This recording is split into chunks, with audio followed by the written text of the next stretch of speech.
Hola, buenas tardes. En esta oportunidad vamos a recorrer el tema 3, que son los ciclos de la vida, los ciclos de la vida de la persona, del ser humano, del sujeto, y los ciclos vitales familiares también, porque la familia también atraviesa determinadas etapas y dentro de esas etapas también vamos a ver que se producen ciertas crisis que son esperables y otras que son inesperadas.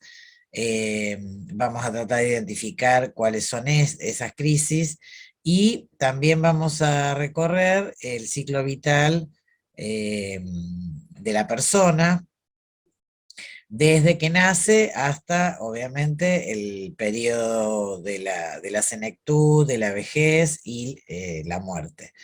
Vamos a atravesar este recorrido de todas estas etapas de la vida. Se llama ciclo vital o también se llama etapas de la vida. eh, y vamos a introducirnos entonces, como les decía, en este tema que es el tema 3. Vamos a retomar muchas de las cuestiones que vimos en el tema 2 sobre el desarrollo humano. Vamos a retomarlos ahora en estas etapas del ciclo vital, porque seguramente vamos a tener que trabajar o vamos a tener que estudiar en cada momento evolutivo, en cada una de estas etapas, que como les decía recién, son desde el nacimiento, la infancia, digamos, la niñez, la adolescencia, la adultez y la vejez o tercera edad o senectud también se denomina. Bueno, en estas etapas vamos a ver también, vamos a volver a ver, pero más en detalle, las características que cada una de estas etapas tiene, y para eso vamos a tener que hablar sobre las dimensiones del desarrollo. ¿Se acuerdan que decíamos que el desarrollo humano estaba constituido por dos factores, el factor biológico y el factor ambiental? Eh, ¿cómo se manifestaba este desarrollo? ¿Cómo nos damos cuenta que se está dando este proceso de cambio, que era justamente como definíamos al desarrollo humano, como un proceso de transformación, como un proceso de cambio, que está, digamos, en constante transformación? Bueno, para observar esos cambios tenemos que hablar de las dimensiones del desarrollo. Habíamos hablado que en el texto de Ana Campos se hablaba de 6 dimensiones del desarrollo. Entonces, ahora, eh, digamos, y ese desarrollo, ¿cómo se va dando, digamos? ¿Cómo se organiza, podríamos decir, durante todo el ciclo vital? Bueno, se organiza en determinadas etapas, o ciclos evolutivos. Cada una de esas etapas va a tener características, va a tener ciertas características que son las características digamos, y las particularidades de cada etapa son los contenidos que ustedes van a tener que trabajar y van a tener que desarrollar en el trabajo práctico grupal. A cada grupo le tocó una etapa de la vida y van a tener que profundizar en esas características o las cosas que suceden en ese momento evolutivo. Hoy vamos a hablar sobre el texto eh, que ustedes tenían también para leer como bibliografía básica, que es el capítulo 8 y el capítulo 9 de un texto que se llama Psicología, y los capítulos que vamos a ver justamente son el capítulo 1, perdón, el capítulo 8 y el capítulo 9. Creo que son esos dos capítulos. Bueno,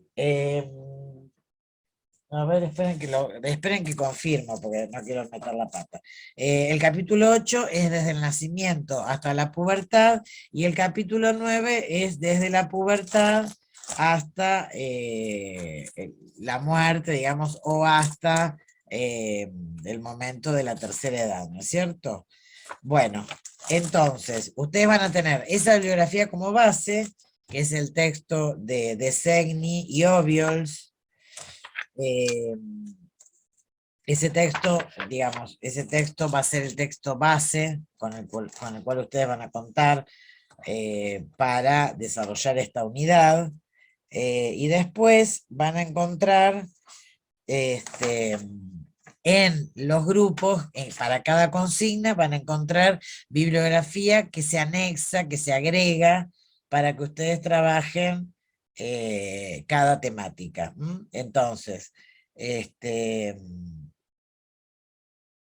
vuelvo a decir, capítulo 8 entonces, del nacimiento a la pubertad, capítulo 9 adolescencia, juventud, adultez y vejez y muerte. Esos dos capítulos corresponden al texto que se llama Psicología, unos y los otros, de Silvia Disegni Obiols.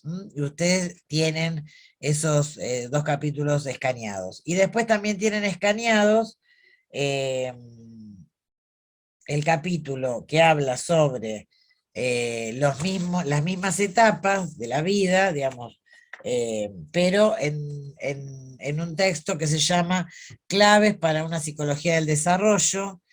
Ese texto, que es de Grifa y Moreno, tiene, digamos, para cada etapa tiene capítulos, digamos, que ya están asignados a cada consigna. Entonces ahí van a encontrar el resto del material. También van a encontrar en algunas consignas la referencia a un texto que se llama La vejez, una mirada gerontológica actual, de Leopoldo Salvareza. Y también van a encontrar un capítulo, que es el capítulo 15, de Dork y Gorostegui y otros, que es el capítulo 15 de un texto, y el capítulo refiere al proceso de duelo y muerte. Entonces, todos estos capítulos ustedes los van a tener asignados y mencionados al que le toque en cada consigna grupal. Ahora vamos a trabajar sobre el texto de Obiols, sobre esos dos capítulos, el 8 y el 9, para hacer una síntesis y recorrer de algún modo las características principales de cada una de estas etapas o ciclo vital. Yo ahora voy a poner para compartir la pantalla para que ustedes puedan empezar a ver justamente, y voy a minimizar el videíto, porque si no, por ahí se superpone con algunas cosas. Este, a ver si lo puedo ocultar. Ahí está. Perfecto. Ahí ya oculté mi imagen, digamos, y acá tenemos, vamos a empezar. Ahí está. Acá está el PowerPoint que yo había preparado, digamos, para dar el teórico sobre esta temática, pero bueno, lamentablemente eh, no tuvimos tiempo la última clase, entonces ahora yo les subo este video grabado para que ustedes tengan, digamos, la explicación de algunas cuestiones que tienen que ver con estos dos capítulos, y ustedes van a ampliar, recuerden, ustedes van a ampliar con otra bibliografía complementaria para preparar cada uno de los temas. Bueno, entonces, estamos trabajando sobre estos dos capítulos. Acá lo primero que ustedes van a encontrar es cómo se dividen estas etapas o ciclos evolutivos. ¿Por qué es importante saber cuáles son estas características o qué pasa durante estos tiempos de la vida? Es importante porque ustedes van a trabajar con todas estas edades, con todas estas personas, niños, púberes, adolescentes, personas mayores, embarazadas. Entonces es importante que sepan cuáles son las características y sobre todo qué características tienen estas dimensiones de las que siempre hablamos, que tienen que ver con las características motrices, psicológicas, cognitivas, morales, sensoriales, sociales. Entonces, esas dimensiones van a estar como más detalladas en cada una de estas etapas que vamos a ir viendo. Bueno, ustedes van a encontrarse con que el primer momento de la vida es el embarazo y el parto, ¿no es cierto? Si vamos a hablar del ciclo evolutivo de la persona, tenemos que empezar a hablar de, bueno, a partir de que digamos, este embrión se convierte en un feto y aparece, digamos, en el momento del parto, ¿no es cierto? Eh, ustedes en el texto van a tener varias consignas respecto de este momento de la vida, del nacimiento o digamos, del momento del embarazo, para decirlo mejor, del embarazo y el nacimiento. Una de las consignas de los grupos es, bueno, ¿qué representa este proceso de nacimiento para el bebé y para la mamá? ¿Por qué se considera lactante? O neonato inmaduro, o deficitario, o prematuro, incompleto, ¿por qué se lo considera lactante de esa manera? En algún momento hablamos de la prematuración del bebé, ¿no es cierto? Que es una prematuración que tiene que ver más que nada con la necesidad de asistencia que tiene el bebé cuando nace, digamos. No podría sobrevivir eh, sin, digamos, la asistencia de un adulto. ¿Por qué? Porque aparece en el mundo de manera desvalida, como aparece en el mundo de una manera inmadura. ¿Por qué? Porque todavía tienen que madurar, ¿se acuerdan cuando hablábamos de la maduración? Tienen que madurar algunas funciones, este, los sentidos también.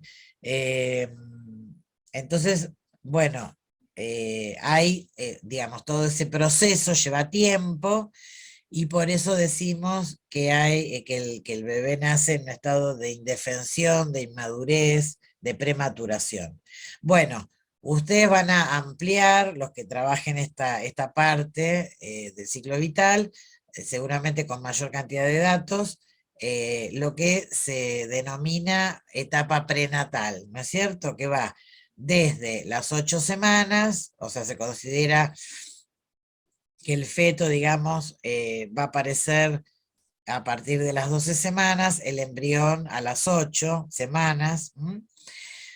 Pero bueno, por eso aparece también cuando se habla un poco de la ley del aborto o del embarazo, digamos, o de la interrupción voluntaria del embarazo, que se considera persona, digamos, o un ser vivo a partir de las 12 semanas. ¿Recuerdan que se planteaban estos tiempos, ¿no? O sea, bueno, ¿en qué momento? O sea, ¿cuál es el límite para interrumpirlo? Entonces, bueno, ese sería como el máximo, porque ya después empieza a tener características y empieza a haber un desarrollo mucho más importante de un montón de funciones después de esas 12 semanas.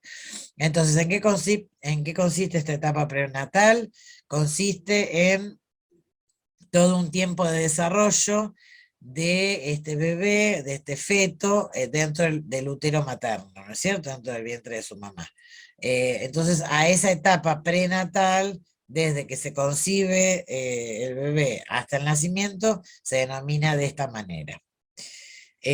Ustedes van a, van a encontrar, digamos, algunas, digamos, algunas características respecto de, bueno, qué es lo que pasa dentro de la panza de la mamá y con qué se encuentra el bebé de repente, ¿no? En el momento del nacimiento, los cambios que se producen a partir de este pasaje. eh, y bueno, cómo el bebé tiene que adaptarse a esa nueva situación, ¿no es cierto? Bien, vamos a pasar a ver en la etapa prenatal. Bueno, yo lo que quería marcarles, volviendo un poquito a las etapas, es esta enunciación de en qué consisten estas etapas, cuáles son. La prenatal, entonces decimos que es el embarazo y el parto.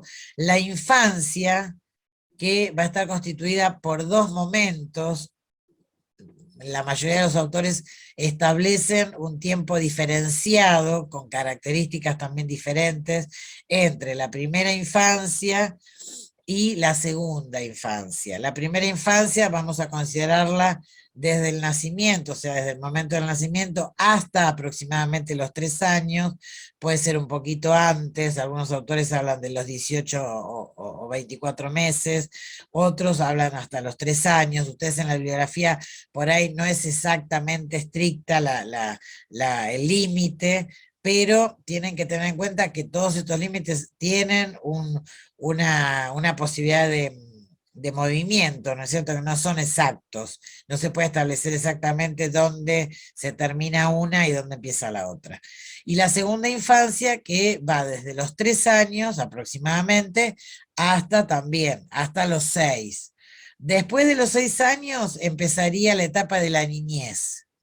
Fíjense que infancia y después viene niñez. El infante, la infancia, esta palabra infancia viene de infante y obviamente hace mención a ese niño pequeño, ¿no es cierto?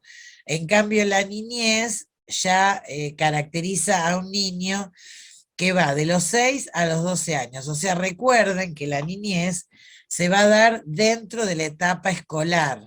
En el texto creo que ustedes también tienen mencionado que ese tiempo de la vida es el tiempo del niño escolarizado, digamos, obviamente en la escuela primaria, ¿no es cierto? Ustedes van a encontrarlo como el escolar. Por ahí no se menciona en este texto la niñez propiamente dicha, sino la etapa escolar. Bueno, es lo mismo, va de los 6 a los 12 años. Después vamos a encontrarnos con más o menos los 10, 11, 12 años, el niño se va a convertir en un puber. Por eso tampoco podemos ser tan inflexibles en el tema de los tiempos. Hay muchos autores que plantean que la pubertad comienza alrededor de los 9, 10 años, cuando se empiezan a percibir algunos cambios en el cuerpo.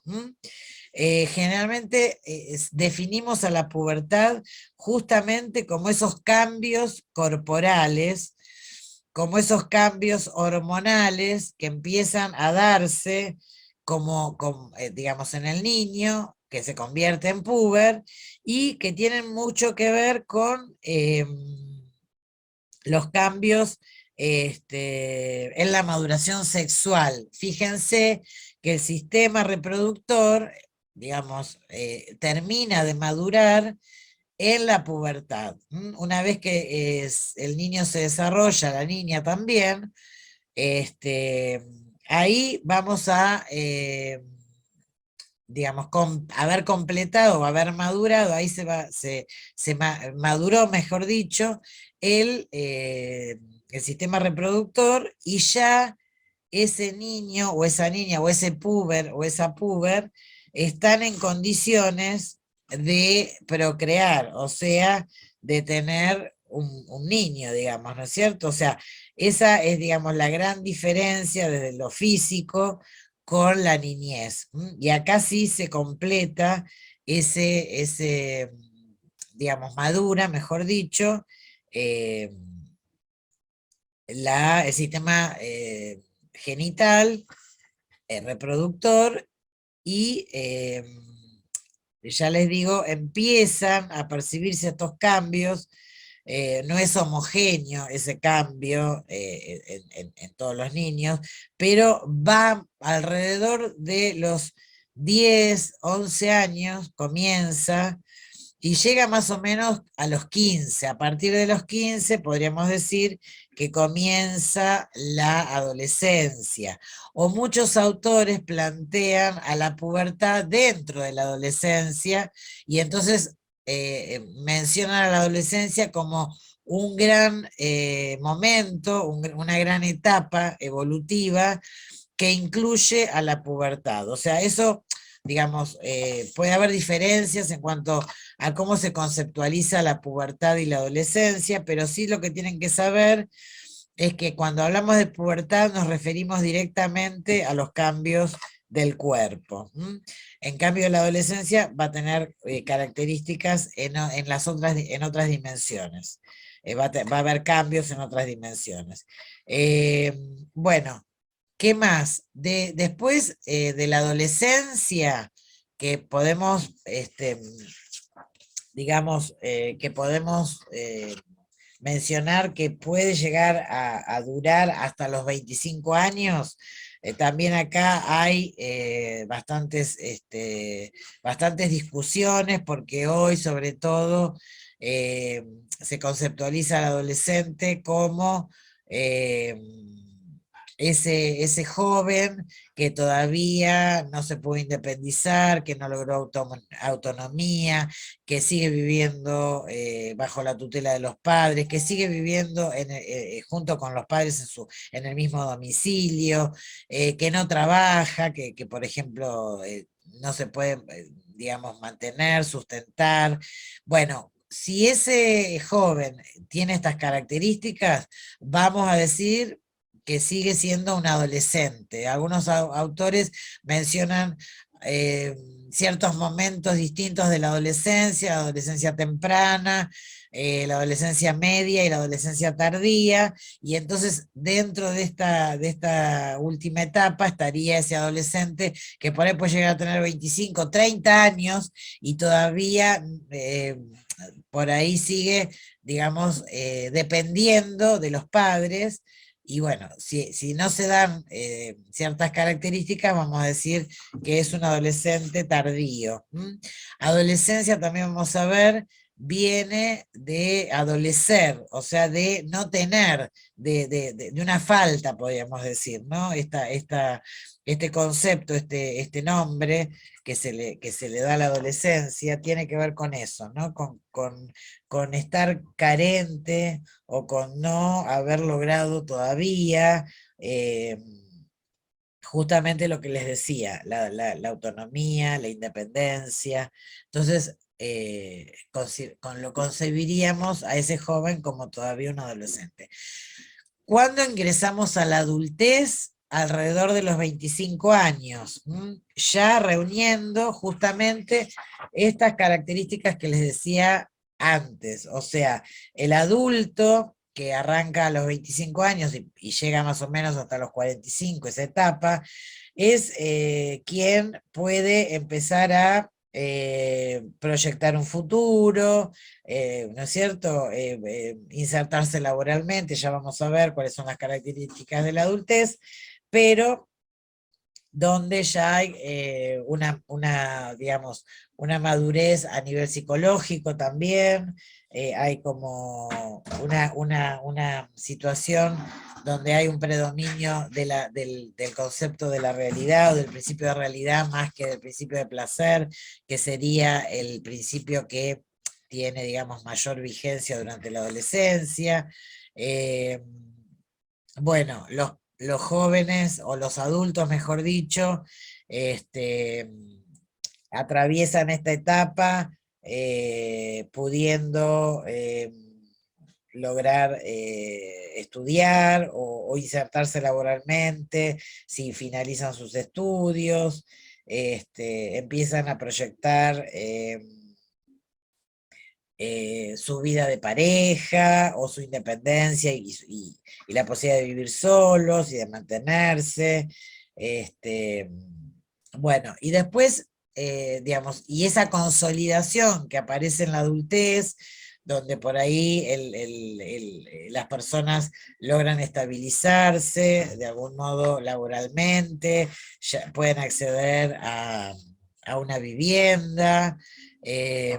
Bueno, esa etapa llega más o menos alrededor de los 45 años y después pasamos a la Edad Media, eh, que en algunos textos va a estar diferenciada y en otras no, en otras a veces encuentran que la adultez abarca todo ese tiempo, por ahí desde los 25 hasta los 65, como un gran momento de la vida, pero también es importante por ahí establecer esta diferencia de la adultez, el adulto joven, de el adulto medio, porque esa adultez media va a estar, digamos, va a ocupar entre los 45 y 65 años, y luego de eso, Y luego de eso aparece la vejez. A partir más o menos de los 65 años vamos a entrar en esa tercera edad o en esa etapa que se denomina senectud, también lo van a encontrar dentro de los textos, como mencionado así. Eh, bueno, esas serían como las etapas que vamos a ver en los diferentes grupos. Cuando ustedes trabajen la bibliografía, van a trabajar sobre todas estas etapas. Cada grupo va a caracterizar cada una de estas etapas. Bueno, para hacer un repaso sobre alguna de ellas, entonces pasamos por la etapa prenatal, que recién dijimos que era todo ese tiempo de la vida entre que se concibe al bebé y el bebé nace, digamos, y después empieza la primera infancia, la infancia, perdón, que habíamos dividido, o habíamos dicho que los autores dividen en primera infancia y segunda infancia. La primera infancia desde el nacimiento a los 3 años, y la otra, la segunda infancia, a partir de los 3 años. ¿Cuáles son las características para poner en énfasis o en valor en esta primera infancia? ¿Qué características, para hacer una pequeña síntesis de este tiempo de la vida? Vamos a ver, sobre todo el primer año lo vamos a ver como en meses, digamos, ¿no? Cada 3, 4 meses vamos a tratar de establecer ciertas características.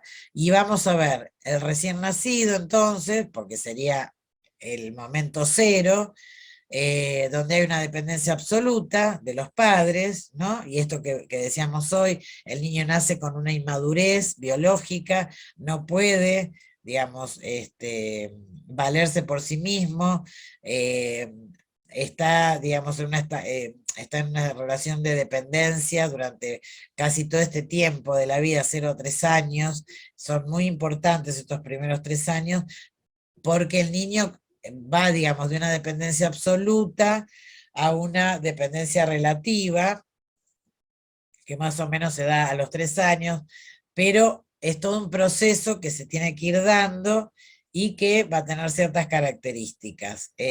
¿Por qué nace inmaduro? Decimos, porque no tiene capacidad para moverse por sí mismo, porque no tiene dientes para comer, solo puede tomar el biberón o la teta, y tampoco tiene demasiada cobertura en su cuerpo para que lo proteja, digamos, ¿no? Del frío o del calor. Durante estos primeros meses, el bebé va a pasar la mayor parte del tiempo durmiendo y alimentándose. eh, Alrededor de los 2 meses o mes y medio va a poder, digamos, realizar ese primer gesto que se denomina la sonrisa, que es un gesto de mucha importancia porque aparece en respuesta al rostro humano, esa sonrisa. A los 3 meses vamos a empezar a ver algunos progresos en relación al desarrollo motriz, sostiene la cabeza, trata de alcanzar algún objeto que se balancea ante sus ojos, empieza a emitir algún sonido, eh, algún balbuceo, empieza a dormir toda la noche con suerte. A veces no pasa esto en ese tiempo de la vida, y empieza a reconocer extraños en el sentido de diferenciar al extraño de los padres, digamos, ¿no? A los 6 meses logra sentarse y cambia su dieta. Los pediatras, más o menos a esta altura de la vida, le empiezan a ofrecer a los padres que intenten variar e introducir alimentos diferenciados de la leche, digamos. Entonces, bueno, empieza a comer algunos sólidos, esas papillas que comienzan a comer los bebés. Aparece la posibilidad de que empiecen a cortar algunos dientes también. eh, Puede tomar algún objeto con la mano, con toda la mano, o con los pies. Los extraños, frente a la presencia de extraños y angustia, a esto se lo denomina la angustia del octavo mes, que puede aparecer alrededor de los 6, 7, 8 meses. Empieza a emitir sonidos un poquito más organizados, pero que todavía no tienen significado. Solo son sonidos, fonemas. Eh, a los 8 meses puede empezar a gatear, a los 6 meses dijimos que ya se sentaba, a los 8 meses aparece el gateo y empieza a independizarse un poco de los adultos. Bueno, los dientes pueden aparecer entre los 6 y los 8 meses. Empieza a utilizar los dedos de la mano como una pinza con cierta precisión, pero todavía no tiene, digamos, la pinza fina todavía no. eh, es usa en general los dedos en oposición al pulgar, el resto de los dedos de la mano en oposición al pulgar. Bueno, todos los objetos que logra tener a su alcance se los lleva a la boca, puede jugar sentadito en la bañadera, empieza a dar y recibir, le gusta tirar objetos y que se los vuelvan a dar. Ese juego le gusta mucho y también la posibilidad de esconder o de esconderse. Aparece esto de este juego de acá está, eh, él se esconde o también puede festejar que la mamá o la persona que conocen también se esconda y aparezca. Al año empieza a poder pararse y a lograr la marcha. Esto se puede dar al año y 2 meses, al año y medio, se puede dar un poquito antes. Son tiempos generales, son generalidades estos tiempos. Puede haber algunas diferencias en el logro de cualquiera de estas adquisiciones. Mejora, obviamente, al año la posibilidad de la aprehensión y el control de sus manos, se reconoce en el espejo, eh, empieza a golpear los objetos, empieza a sacar cosas. El lenguaje puede empezar a decir ma o da, pero no se le entiende mucho todavía lo que dice. Al año y medio logra cierta velocidad en la marcha, más seguridad, puede empezar a controlar esfínteres al año y medio, 2 años, eh, juega solo, digamos, no comparte. Si bien es cierto, puede estar con otros niños, pero hace un juego egocéntrico, juega con sus objetos, no comparte todavía, y tampoco está pendiente digamos, de lo que hacen los otros niños que pueden estar cerca. Eh, Todavía le cuesta acatar límites. Al finalizar el primer año podemos decir que puede saludar, que ya desarrolla la marcha, que reconoce algunas partes de su cuerpo, que puede utilizar el vaso, expresa gestos de afecto, por ejemplo, da besos. Eh, se lo puede empezar a escuchar reír, tiene un lenguaje muy acotado, con pocas palabras, pero bueno, le gusta la música, es un poco menos dependiente de sus padres. Durante esta primera etapa de la infancia, el niño sufre ansiedad ante el mundo que no puede controlar ni entender. eh, y bueno, perdón, que se me escapó quería subir esto, a ver, vamos a subirlo acá. Bueno, y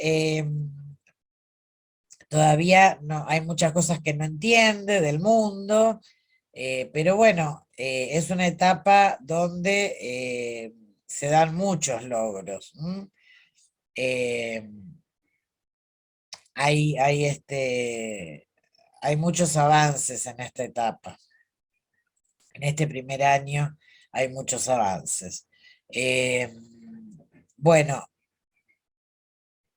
ya hay una constitución del yo, Y entonces, bueno, pueden empezar a aparecer algunos mecanismos de defensa, como por ejemplo la escisión, la proyección, la introyección y obviamente la identificación, que son mecanismos que vimos, que son constitutivos del aparato psíquico, recuerdan, y justamente para constituir el yo tenía que aparecer la identificación, ¿se acuerdan? Con algunos aspectos de los adultos responsables de ese niño, porque es a partir de esos aspectos que el niño copia o que el niño toma que empieza a constituir su propio yo. Eh, bueno, a los 2 años vamos a decir que, bueno, es una etapa esencialmente motriz, ¿m? O sensorio-motora, también vamos a ver que si hablamos del desarrollo cognitivo, el representante que es Piaget habla de lo sensorio-motriz. ¿Por qué? Porque también todos los órganos sensoriales, la vista, el olfato, el tacto, el gusto, todos estos sentidos, incluso los sentidos que el niño siente dentro de su cuerpo, que se denominan propioceptivos, le dan información. Entonces, el niño aprende fundamentalmente en ese tiempo de la vida a partir de lo sensorial, de lo que le aportan los sentidos, y de lo que le aporta también el desarrollo motriz, porque a partir de poder pasar de estar sentado a comenzar a caminar, bueno, ese logro, digamos, el poder estar parado y empezar a trasladarse por sus propios medios, hace que él pueda ser, digamos, quien decida dónde estar, digamos, con qué objeto jugar. eh, el niño puede empezar a desarrollar acciones que hasta ese momento no podía. Por ejemplo, puede correr, puede empezar a patear una pelota, puede subir y bajar escaleras. Respecto al lenguaje, desarrolla el lenguaje, empieza a hablar con muchas palabras, 500 más o menos, a esa altura de la vida, puede escuchar cuentos con mucho interés y puede imitar lo que él escucha que sucede en los cuentos, o si ve, digamos, algún video, ¿no es cierto? Puede imitar también lo que hacen los padres, los adultos, es una etapa donde aparece la imitación. eh, Sigue estando en una etapa egocéntrica, todo es de él. eh, a veces esconde los juguetes para asegurarse de su posesión, demuestra cariño, obedece órdenes, puede alejarse de su madre por ciertos periodos y concurrir al jardín, ya a la edad de estos 2 años. Eh, Quería comentarles entonces que vamos a caracterizar la segunda infancia, que va de los 3 a los 6 años. El niño se alimenta solo, se viste también solo, duerme durante toda la noche, aparecen los juegos sedentarios, en el sentido de, digamos, no tanto los juegos motrices, sino por ahí juegos más tranquilos.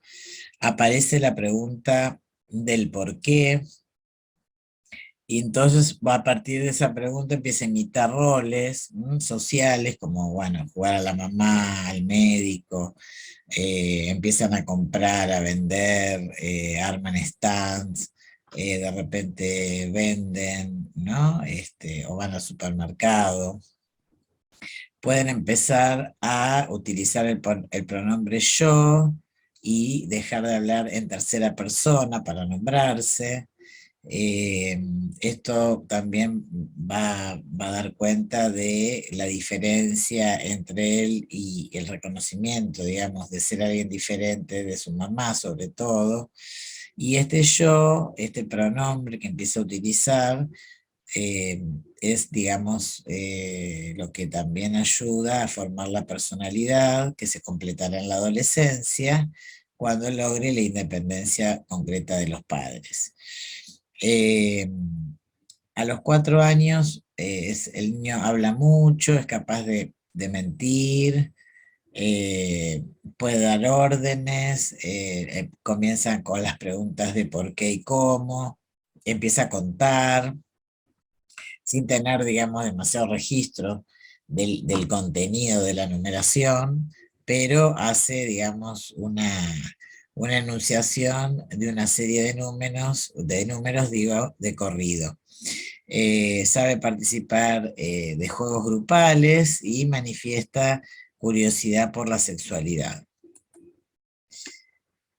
A los 5 años, el niño comienza la escolaridad obligatoria, si bien es cierto, hoy por hoy es 4 y 5, ¿no es cierto? La obligatoriedad, pero bueno, ya es un preescolar, puede establecer vínculos con su maestra, con sus compañeros, puede respetar algunas normas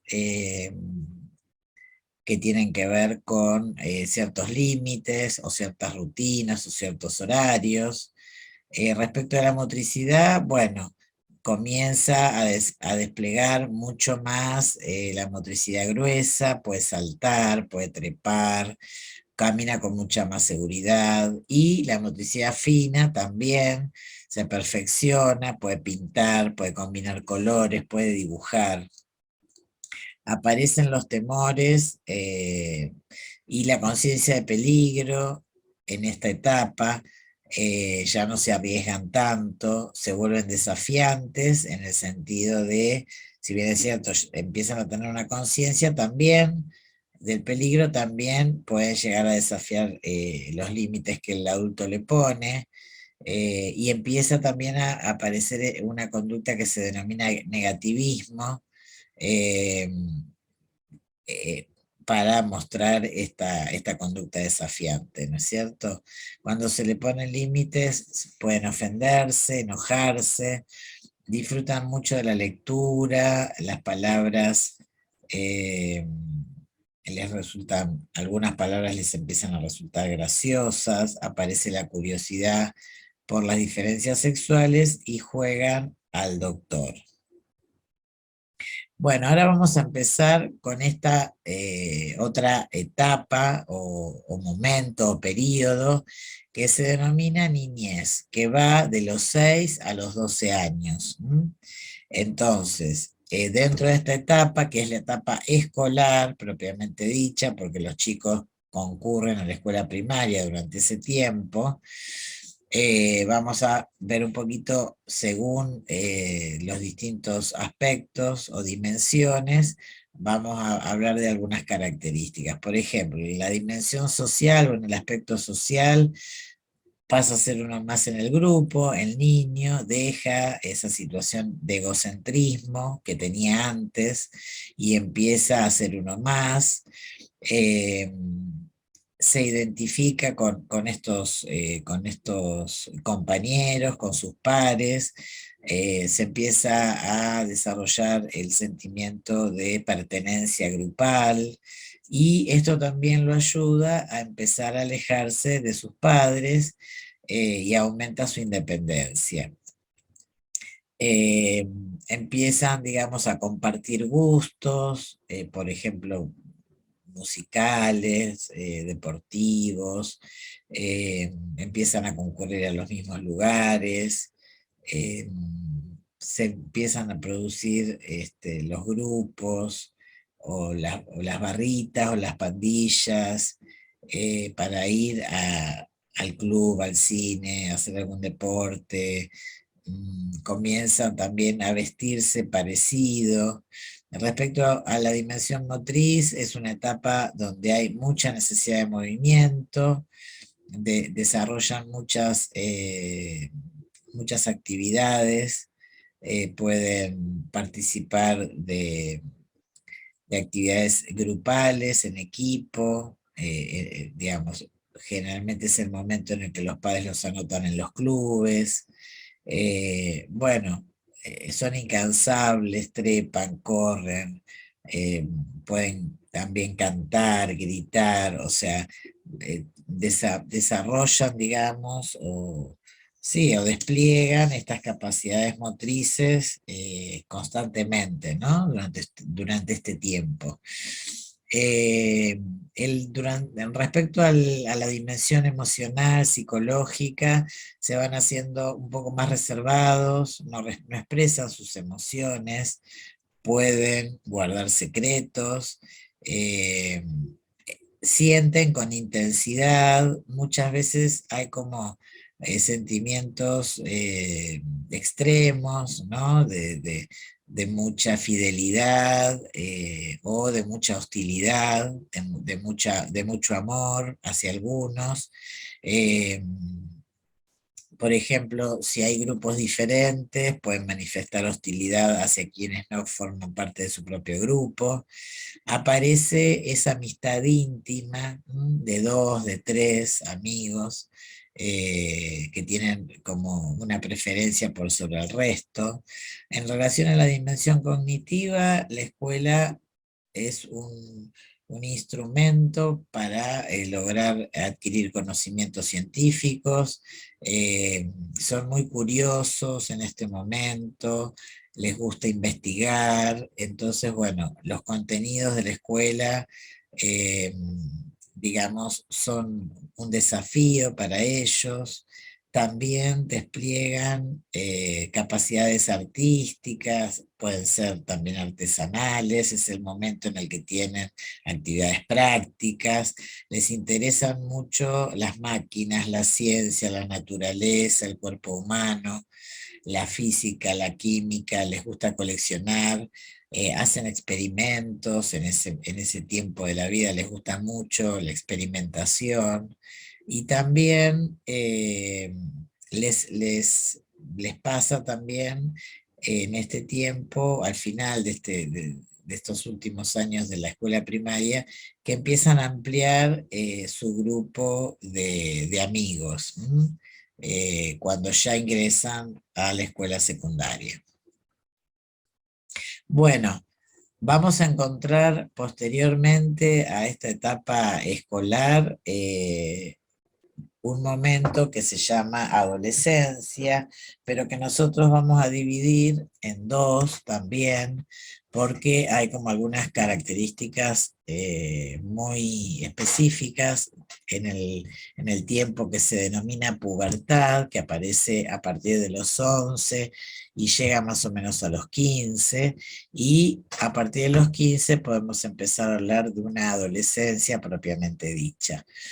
De todas maneras, la adolescencia, perdón, la pubertad formaría parte de la adolescencia. Si tenemos que caracterizar ese momento, podríamos pensar que la adolescencia forma parte de todo ese universo, ¿no? La pubertad, la adolescencia temprana, la adolescencia media y tardía. Hay muchos autores que hacen estas diferenciaciones. Por ahí ustedes van a acceder a textos donde estas diferenciaciones aparecen, pero tenemos que pensar que sobre todo respecto de la pubertad vamos a hablar de cuestiones muy específicas. La pubertad decimos que arranca a los 11 y termina más o menos a los 15. También este tiempo, digamos, numérico de edad puede aparecer antes de los 11 porque justamente la pubertad hace referencia a los cambios corporales, a los cambios en el cuerpo. Entonces, ¿se acuerdan cuando hablamos del crecimiento y de la maduración? Bueno, en esta etapa aparece, se define de algún modo este cuerpo infantil, se transforma en el cuerpo ya, digamos, que va a tener la forma del adulto, y entonces también dentro de estos sistemas reproductores va a madurar el aparato reproductivo, van a aparecer hormonas que comienzan a generar cambios con la maduración genital. Entonces ven acá que aparece este concepto de maduración porque había estructuras que todavía no estaban cerradas, ¿no es cierto? Había que llegar a este momento de la vida, a este tiempo cronológico, para que ese cuerpo comience a transformarse. Entonces, empieza también a haber un crecimiento respecto de los huesos, los músculos, los órganos genitales. El tejido graso se acumula de diferente manera en los hombres y en las mujeres. Aparecen los pechos en la mujer y se marcan las caderas, en los hombres crecen los hombros y se angosta la cintura. Las hormonas sexuales femeninas y masculinas regulan todo este proceso, entonces empieza a aparecer el vello en diferentes zonas del cuerpo, comienza el ciclo menstrual en las mujeres y la producción del semen en el hombre, y el cuerpo alcanza la forma y la estatura de la adultez. Entonces es muy importante este tiempo de la vida. Eh, Desde los 15, digamos, una vez que se estabilizan esos cambios corporales, esos cambios físicos y hormonales, esa maduración, entonces decimos que se comienza otro momento que es la adolescencia, que también tiene como un periodo bastante extenso en el tiempo, pensemos entre los 15 y los 25 años. Hoy se habla por ahí de hasta los 30, que la adolescencia puede durar hasta ese momento, hasta esa edad, y por eso hay algunos autores que ustedes van a leer que plantean una adolescencia temprana, una adolescencia media y una adolescencia tardía. Más allá de esos, digamos, de esas cuestiones respecto de las edades y del tiempo, digamos, que demora el adolescente en pasar de un momento al otro, lo que es importante remarcar es que adolecer, digamos, ese término adolescencia, significa hacerse adultos, ir creciendo, o todavía estar escaso de, ¿no es cierto? Adolecer sería también un concepto que apuntaría también a la falta, ¿no es cierto? O a que todavía no están preparados. Entonces el tiempo de la vida, de la adolescencia, es un tiempo de preparación. Eh, bueno. ¿Qué pasa, digamos, en este tiempo que, digamos, comienza cuando, digamos, aparece la pubertad? Vamos a incluir a la pubertad dentro de este tiempo de la adolescencia y el inicio de la etapa adulta, digamos, está entre la niñez, ¿no? La adolescencia y la edad adulta. Y en este tiempo, ¿qué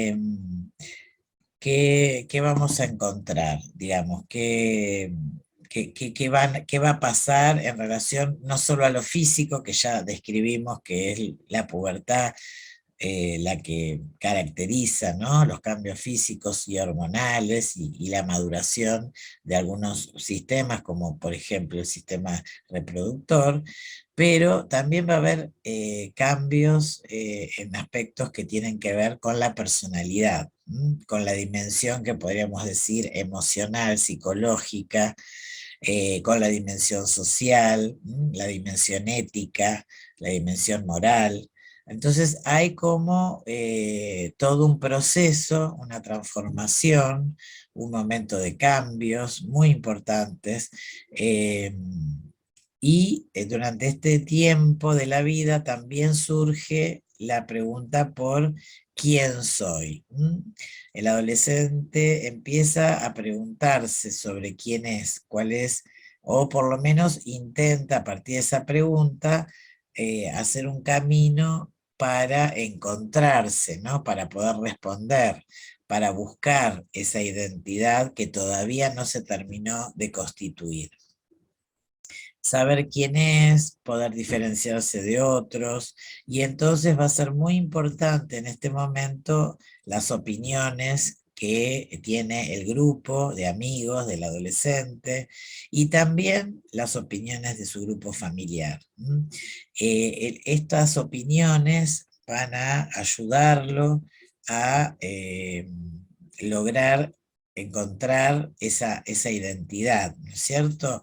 Pero para eso tiene que pasar por momentos de confusión, de ansiedad, de temor, de angustia. Hay una psicoanalista argentina que se llama Arminda Verasturi, que describió 4 duelos que son necesarios superar en esta etapa de la adolescencia. Primero vamos a definir un poquito qué es un duelo, que seguramente es un concepto que ustedes van a trabajar en los distintos grupos a los que le toque esta temática. También hay duelos cuando uno pierde un ser querido, hay duelos que también se atraviesan en la tercera edad por todas esas cosas que el anciano va perdiendo también. Entonces, acá, ¿por qué vamos a hablar de duelo? Porque el adolescente en esta transformación, en este cambio, va a perder cosas y va a ganar otras, ¿no es cierto? Entonces, ¿qué es lo que va perdiendo o qué es lo que él siente como una pérdida? eh, ¿Cuáles son, digamos, los objetos amados que se pierden cuando el niño entra en la adolescencia? Lo que se pierde es el cuerpo de la infancia. Habíamos dicho que en la pubertad se producían un montón de cambios respecto de su esquema corporal, respecto de su tamaño, respecto de la altura, de, digamos, el espacio que empieza a ocupar ese cuerpo, ¿no es cierto? Y obviamente tiene que hacer un duelo por ese cuerpo que ya dejó de estar, digamos, presente, porque él advierte, ¿no es cierto?, esas situaciones de cambio y en ese proceso muchas veces todavía no se reconoce y aparece esa torpeza que muchas veces observamos en los púberes, ¿no es cierto?, que por ahí no saben calcular lo que ocupa el cuerpo respecto a otros objetos, ¿no es cierto? Entonces aparece, digamos, esa torpeza. Bueno, por un lado hace un duelo por el cuerpo que deja para pasar a convertirse en adulto. También va a ser un duelo por los padres infantiles, por los padres de la infancia. ¿Por qué? Eh, Porque los padres de la infancia eran padres idealizados, eran padres perfectos, eran padres eh, justamente ideales, ¿no es cierto? Los niños en la etapa escolar hablan de sus padres de un modo, digamos, positivo, nunca aparece el cuestionamiento, tampoco la crítica, pero en el momento de la adolescencia van a aparecer estas cuestiones diferentes respecto de los padres, o sea, van a empezar a ver a los padres como personas reales, ya no ideales, sino reales, con defectos, con virtudes, y no como modelos a seguir como pasaba en la infancia. Entonces, también tiene que hacer un duelo por esos padres que dejaron de ser y empezar a afrontar este desafío de ver a sus padres tal cual son. También va a ser un duelo por el rol de niño. ¿Por qué? Porque ya deja de comportarse como un niño, ya deja de tener digamos, las ventajas y los beneficios, podríamos decir, de ser un niño, y ahora debe enfrentar el rol del joven, ¿no es cierto? Mayores responsabilidades, tomar mayores desafíos, lograr mayor independencia. Entonces, bueno, este rol de niño también hay que perderlo para pasar a lograr un rol de mayor independencia en contraposición a ese rol de niño muy dependiente de los padres. Y también aparece esta posibilidad que tenía en la infancia el niño, que era no tener una definición sexual, digamos, ¿no? O sea, el niño podía jugar con muñecas, podía jugar con pelotas, podía disfrazarse, podía hacer de, ¿no es cierto? Eh, pero ese potencial, esas posibilidades de ser uno u otro, se pierden cuando en la adolescencia aparece esa definición sexual o esa elección sexual. Entonces, también hay que perder esa posibilidad eh, de ser en la infancia, de esa bisexualidad, de poder jugar con esos roles y tiene que empezar a definirse. Todas estas pérdidas hacen que los adolescentes se pongan tristes, se angustien, aparezcan crisis, que no tengan ganas de hacer cosas. Es una época difícil, de sentimientos muy ambivalentes. Tienen que terminar la escuela secundaria, tienen que separarse por ahí de sus amigos. También puede ser que tengan que decidir qué cosas tienen que seguir estudiando, ¿no es cierto? Entonces es como que aparecen situaciones que les provocan distintos sentimientos. También alegrías por poder tomar decisiones por sí mismos, de poder seguir haciendo cosas, de tener desafíos por delante. Entonces, bueno, hay como un poco y un poco, ¿no? Cosas positivas y otras no tanto. Bueno, ¿qué vamos a observar, digamos, qué conductas vamos a observar, sobre todo en los adolescentes? Y bueno, los cambios de humores, la apatía, la intolerancia, el desgano, el amor que siempre estuvo presente hacia los padres o hacia la familia o hacia los amigos se interrumpe. Porque aparece la posibilidad del primer enamoramiento, entonces bueno, toda la energía es puesta ahí, o también en el grupo de pares, ¿no es cierto? Desarrolla mucho estas capacidades de imaginar, de inventar, de proyectar, o sea, de dar rienda suelta a la fantasía. Aparece también un sentimiento de omnipotencia en la adolescencia, un sentimiento de que ellos pueden hacer todo, de que no hay límites a sus deseos. Eh, bueno, también se genera, o puede generarse, o podemos observar mecanismos regresivos en un adolescente. ¿Se acuerdan que la regresión era un mecanismo defensivo?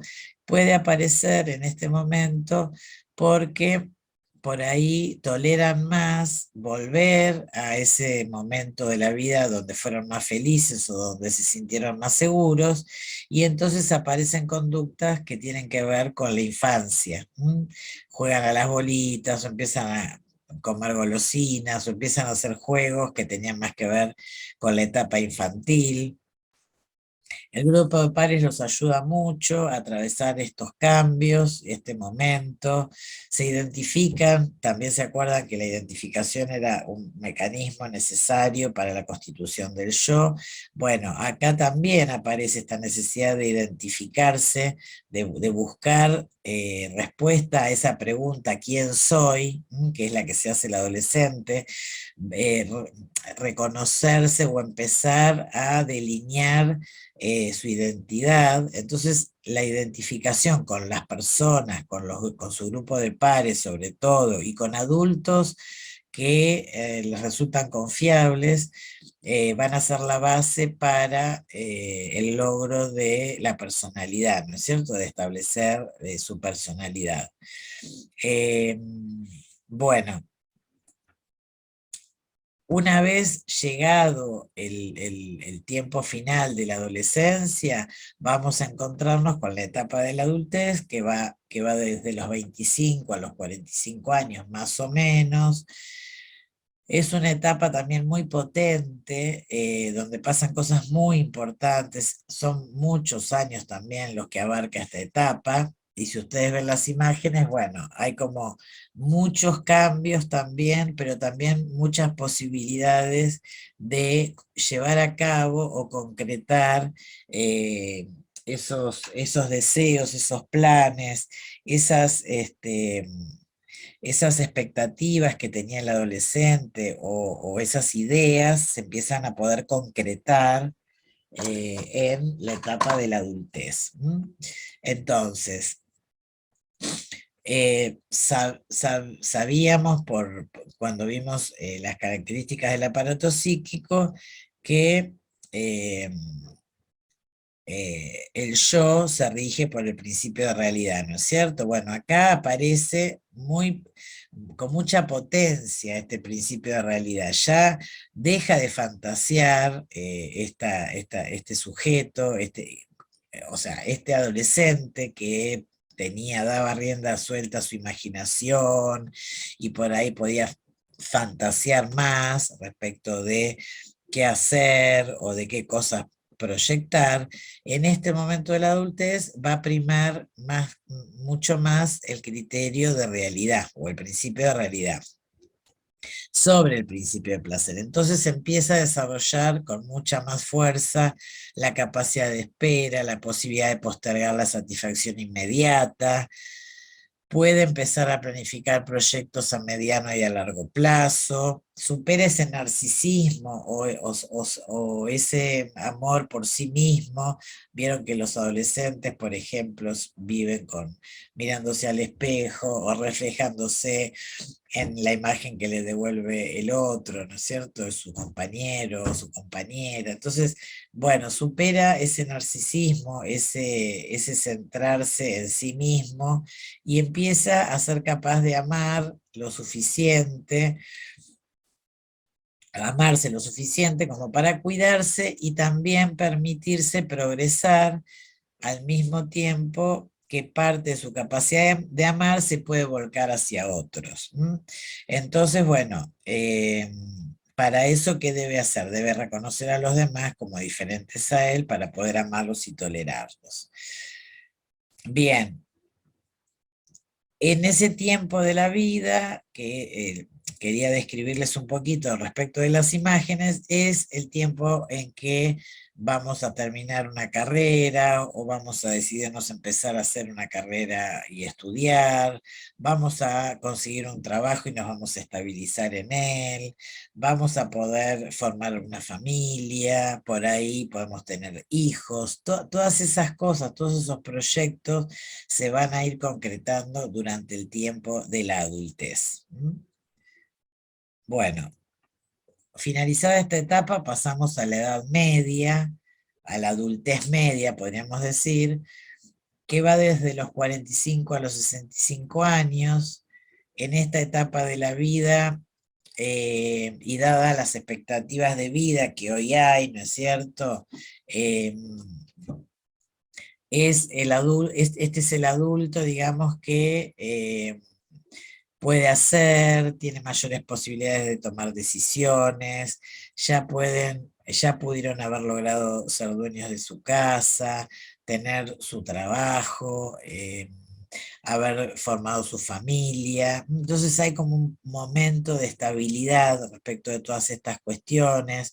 También por ahí consiguió el trabajo que le gusta y entonces decide seguir trabajando ahí. Por ahí no está satisfecho con lo que estudió y puede empezar a hacer una carrera diferente, tomar esas decisiones, ¿no es cierto? Pero siempre pensando que el tiempo se acorta, que ya no hay tanto tiempo, ¿no es cierto? Pero bueno, en general las personas describen esta etapa como la flor de la vida o el momento más, digamos, de mayor plenitud, porque hay una estabilidad emocional, y hay una seguridad también que han logrado. Entonces, bueno, es un momento de mucho disfrute, también aparece la experiencia para hacer frente a nuevos problemas. También surge la situación de lidiar con los hijos adolescentes o jóvenes. Pero ya no requieren tanto tiempo como los niños pequeños, entonces empieza, digamos, el adulto medio a poder ocuparse de otras cosas, ¿no? Sus propios padres se empiezan a poner viejos y esto le va a plantear dos problemas. Uno, enfrentarse a su propia vejez, viéndolos envejecer a ellos. Entonces empiezan a ver en el déficit, en las dificultades o en las limitaciones que tiene ese adulto mayor, sus propias dificultades el día de mañana, ¿no es cierto? Y entonces se empieza también empieza a tomar conciencia de que, bueno, no es tan poderoso, de que sus capacidades no van a estar siempre presentes. Y por otro lado, se tiene que enfrentar con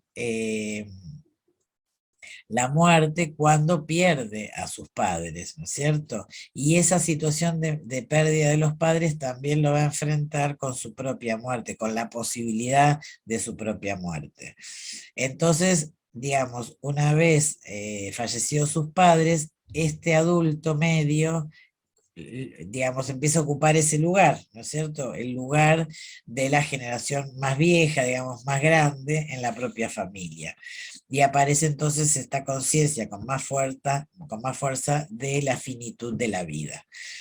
Bueno, llegamos justamente a esa etapa de la adultez, de la tercera edad, podríamos decir, también llamada vejez o senectud, que es la última etapa de la vida, que comienza alrededor de los 65 años, se marcan con más notoriedad los cambios físicos en este momento, hay un declive de sistemas internos y cambios sensoriales, aparecen problemas cognitivos, también la motricidad está afectada, hay menor habilidad para hacer las cosas, la capacidad de independencia también a veces se ve limitada. Los cambios cognitivos tienen que ver con la falta de la memoria, también con algunos otros problemas mentales que pueden variar de persona a persona. También eso, los grupos que trabajen con vejez lo van a ver más en detalle. Pero es un momento también difícil para atravesar, ¿no es cierto? Bueno, las características, eh, digamos, el modo en que se envejece, siempre que no haya enfermedades que modifiquen el cuadro, van a estar en relación con el modo en que se ha vivido. Es como que los autores dicen, bueno, si vos tuviste una buena vida, vas a tener una buena vejez. Y también va a tener que ver con la personalidad de cada uno, ¿no es cierto? Pero bueno, tenemos que entender que ser viejo no es sinónimo ni de pasividad ni de discapacidad. Muchas veces se homologa o se trata como sinónimo la cuestión de la vejez con la discapacidad o con la pasividad, ¿no? Con la persona ya que nos sirven de algún modo, podríamos decir, porque aparece este concepto de jubilarse, ¿no es cierto?, de pasar a ser parte de la clase pasiva, ¿no? Eh, la estadística muestra que hay un gran número de personas viejas que son sanas o tienen invalideces menores dentro de su vida activa. Solo el 5% de los mayores de 65 se encuentran hospitalizados e institucionalizados, pero es una realidad que que el cuerpo comienza a debilitarse, a mostrar ciertas limitaciones, los movimientos se lentifican. Algunas personas mayores se llevan mejor con los cambios del cuerpo, eh, pero eh, o sea, se llevan mejor con eso, pero empiezan a perder capacidades cognitivas como atención, concentración, memoria. Otros pueden perder la movilidad, pero se mantienen lúcidos, pudiendo aprender cosas nuevas o enseñarle a otros. Eh, Nosotros tenemos una sociedad que no valora mucho a los viejos, a las personas de la tercera edad, pasan a tener este rol pasivo que les decía, ¿no? Bueno, el hecho de dejar la actividad, dejar de trabajar, dejar de sentirse útiles y pasar a- a formar parte de la clase pasiva y a depender de otros, entonces, bueno, hace que también haya, ¿no? Como una representación de la vejez como de aquellos que ya no sirven o, o digamos, o de esas personas que necesariamente empiezan a depender de otros, que no es exactamente eso.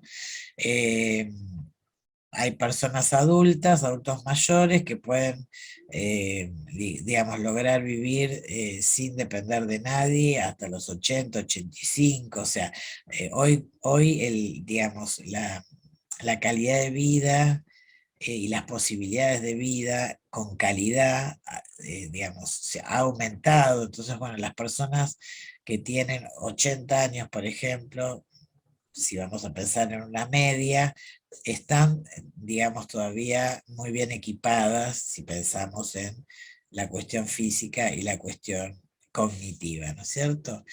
Bueno, ¿qué pasa dentro de este tiempo también, no? Bueno, cada vez, decíamos, vemos la muerte más cerca, ¿no es cierto? Que obviamente esta situación de muerte puede acontecer en cualquier momento de la vida, pero digamos, es esperable cuando pensamos en las etapas, obviamente es mucho más esperable que suceda en este tiempo, ¿no es cierto? Al final del ciclo. Hay una psiquiatra, Kubler-Ross, que investigó a las personas de distintas edades con enfermedades incurables y describió algunas fases, ¿no? Frente a la posibilidad de morir, y en estas personas con enfermedades que no tenían cura, sobre todo, describió que atraviesan distintas fases o distintos momentos. Una de las fases es la negación, cuando uno se entera, digamos, del diagnóstico que tiene. Lo primero que puede llegar a pensar, la primera reacción es, no, eso no es cierto, hay un error, me voy a volver a hacer un nuevo análisis, un nuevo estudio, es muy probable que no sea para tanto, que no sea como lo dice el médico. Entonces, bueno, esta situación de negar aparece como primera respuesta, ¿no? A la posibilidad de morir, ¿no? De tener una enfermedad incurable. Luego de esa idea, perdón, luego de esa negación, que es como un momento de transición, que le permite a la persona ir como adaptándose a esta idea, puede aparecer el enojo, la ira, rebelarse con esa realidad. Ya la acepto, ya me convenzo de que, bueno, realmente tengo esa enfermedad que me dijeron, y entonces me enojo con esa realidad, trato de digamos, de manifestar mi ira, ¿no? Mi descontento. eh, Generalmente aparecen sentimientos de envidia de los que están sanos, ¿no es cierto? O de los que siguen vivos. Luego podemos pasar a un momento, a un tiempo que se denomina un tiempo de pacto o un tiempo donde aparece un cambio de conducta. En general estos pactos para las personas que son religiosas tienen que ver con realizar pactos con Dios y si no, con la vida misma, porque aparece esto de, bueno, pedir tiempo, ¿no es cierto? Bueno, si vos me concedés la posibilidad de que yo pueda vivir más, bueno, nada, te prometo, ¿no? Tal cosa o tal otra, bueno, en eso consiste el pacto. La cuarta fase o el cuarto momento es avanzada la enfermedad que empieza a provocar cierta invalidez o algunas situaciones de hospitalización. Puede surgir la depresión en la persona, ¿no? Porque empieza como a encontrarse con esa realidad, con esa decadencia física, con la imposibilidad de poder seguir con sus tareas habituales, la necesidad por ahí de contar con alguien que lo acompañe, esa pérdida de la independencia. Bueno, esta depresión también digamos, como que lo va preparando de algún modo para ese momento de final. Y con posterioridad a este tiempo de la depresión aparece la fase de la aceptación, donde la persona, bueno, nada, superó todas estas etapas anteriores, ya está cansada, ya se encuentra débil, se ha empezado a desprender de ciertas cosas, de las personas que quiere, y entonces, bueno, va a empezar a necesitar estar en silencio o estar más tiempo solo. Aparece esa etapa donde la persona descansa mucho.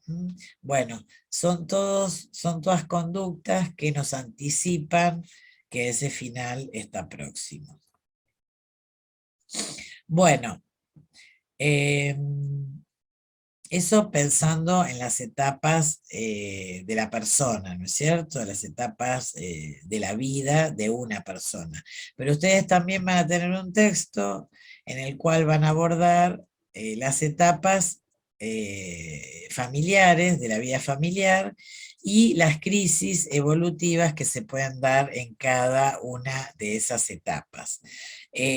Las etapas que se mencionan en el texto respecto de la familia tienen que ver con la constitución de la pareja en primera instancia, el nacimiento y la crianza de los hijos o del hijo, los hijos entrando en la etapa escolar, los hijos entrando y atravesando la etapa de la adolescencia.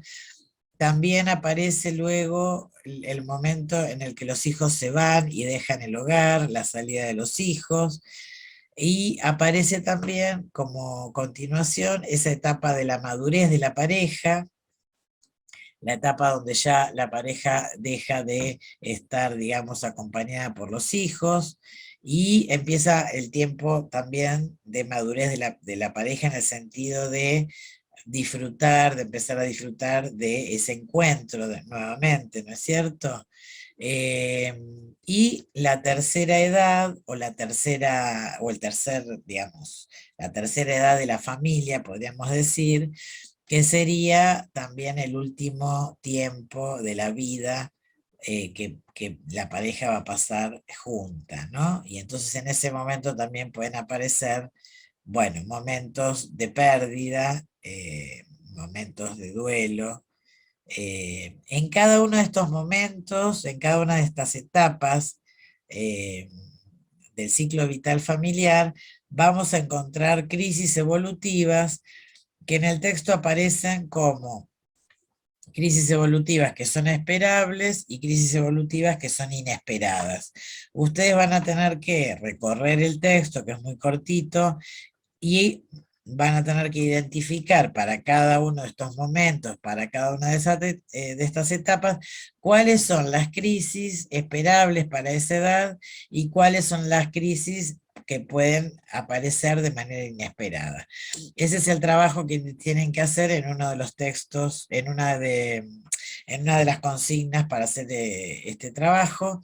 Así que eso se los dejo a ustedes, porque si lo explicamos acá, no tiene sentido que hagan la tarea. Eh, bueno, vamos a detener entonces la presentación, eh, y vamos a detener también la grabación. Esto es entonces el tema el tema que tenemos que terminar de ver sobre la familia y sobre eh, las etapas de la vida que nosotros hicimos hincapié en el desarrollo de estos dos textos, ¿no es cierto? De estos dos capítulos, perdón, el capítulo 8 y el capítulo 9 del texto Psicología de Silvia Di Segni Obiers. Bueno, será hasta la próxima.